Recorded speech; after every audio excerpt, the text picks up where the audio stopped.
So my name is Barbara Ann Raymond Cressito. I'm going to be doing my neurovascular assessment. So first thing I'm going to do is I'm going to walk in the patient's room, provide privacy, and perform hand hygiene. And then can I just get your name? William Cressito. Okay. And next thing I'm going to do is I'm just going to educate the patient on the purpose of what I'm doing for the purpose of the assessment.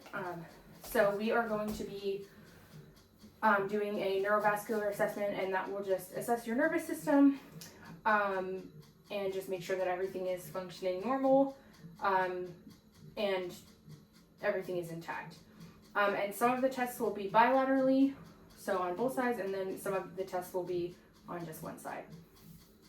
So the first thing we're going to do is I'm going to have two objects, and this one you're just going to tell me touch. This side will be dull, and this side will be sharp. So dull, sharp, and then this will be soft. Okay, so I'll just have you close your eyes, and you can just kind of put your arms, well, I guess you could just leave them there. Okay. Touch.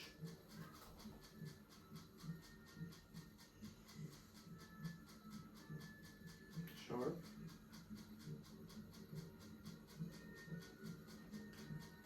Dull. Yep. Okay. So, and that one was superficial touch and pain. And then so the next test that I'm going to be doing is perception of position. This is going to be a bilateral test. And so I'm going to have you kind of put your hands on your knees, and then I'm going to put a finger either up or down, and with your eyes closed, you'll just tell me if it's up or down. Okay. All right. Up. Up.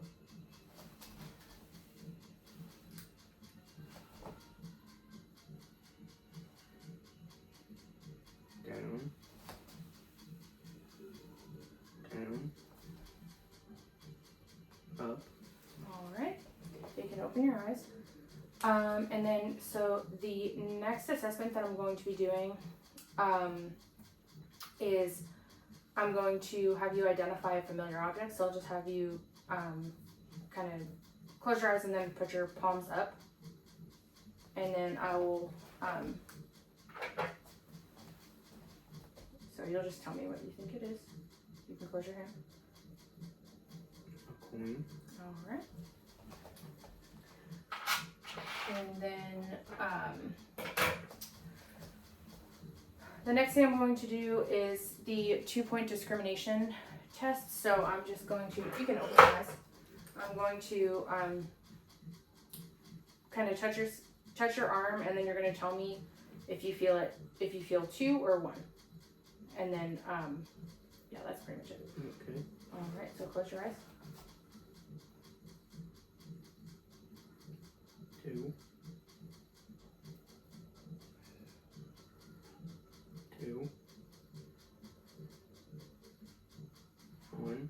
All right, and then I would document the 2 points that he said 1. All right, you can open. And then, so the next thing I'm going to have you do is I'm just going to have you keep your palms up, and then I'm going to just draw a number in your hand, and you just have to tell me what number it is. Okay.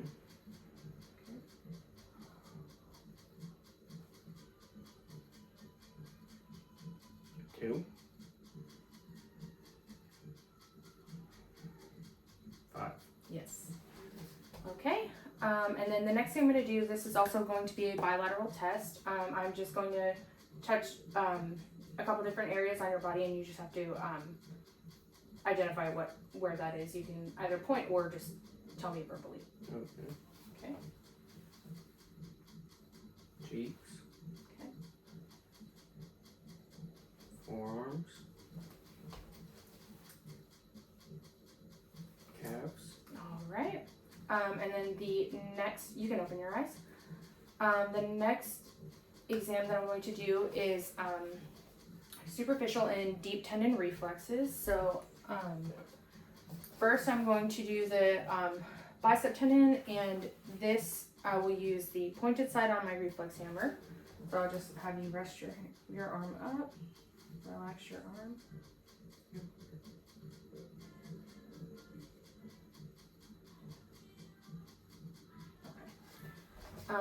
And then the next one I'm going to do is your patella tendon. So yeah, I just want to feel for the bicep tendon, and then just that's where I would test the reflex. So I'm going to have you just relax your legs, and then I'm going to feel for the patella tendon, and then I'm just going to follow it down till right below the kneecap, and I'm going to use the flat side of my reflex hammer. All right. And then the next one, the next test that I'm going to be doing is the plantar reflex. So I'm going to just kind of lift up on your foot, and then a normal response for the plantar reflex would be if the foot just kind of flops back down, but if it goes slow, then that would be abnormal.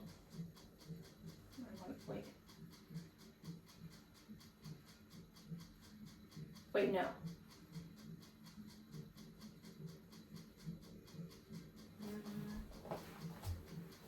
Okay, sorry, I remember. I got the two confused. That one will be the ankle clonus. That's what that is. So I'm going to I'll do ankle clonus, and then I'll do plantar reflex. So yeah, an abnormal plantar reflex would be if it kind of like slowly goes down and kind of jerks. So then I'll go ahead and do the plantar reflex. So I'm going to use the opposite side of my reflex hammer, and I'm just going to lift your foot up. And then a normal response would be for the toes to kind of curl, but if they go up, then that would be an abnormal response. And then for ankle clonus, if it does go slow, that would be a positive clonus.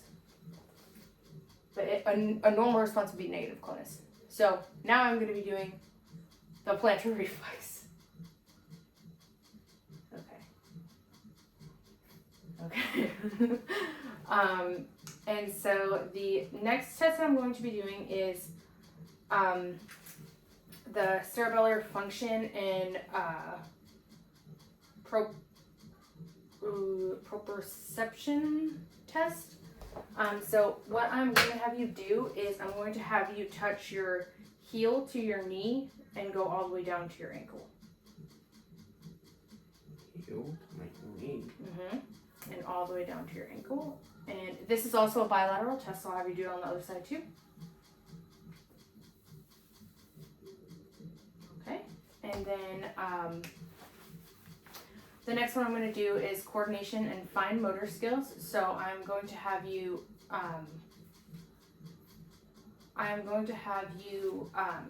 touch your nose to touch your finger to your nose, and I'll have you do it kind of back and forth until I say stop. Okay, now do it faster. Okay, done. And then the next thing I'm going to ask you to do is I'll have you get down and just run in place. And I'm just going to assess my patient's just making sure that everything looks like it's moving properly. So I'll just have you run in place. Okay, good.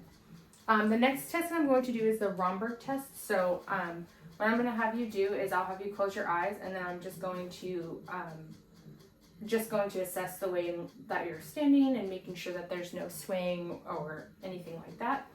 And I'm going to perform this test for 1 minute. So you can close your eyes. And I just want to make sure I stay by the patient and just make sure that they're safe and they're not falling.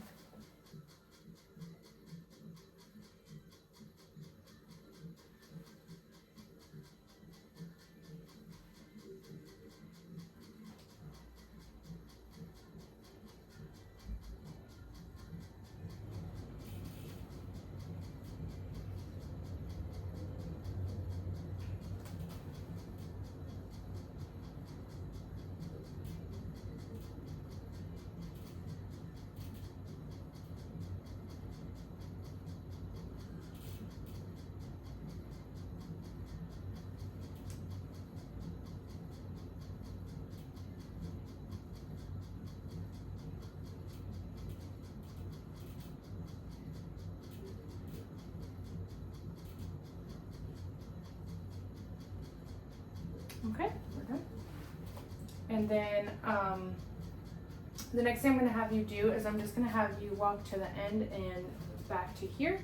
And I'm just going to be assessing their gait and making sure that I'm going to be looking at their rhythm and their posture and like their arm swing to just make sure that there's nothing that's concerning. Okay, you can walk.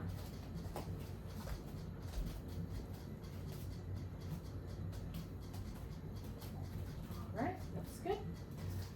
So then next thing I'm going to do is I'll just get my patient in a comfortable position, make sure they have their call light. I will perform hand hygiene again, and then I will just document the results.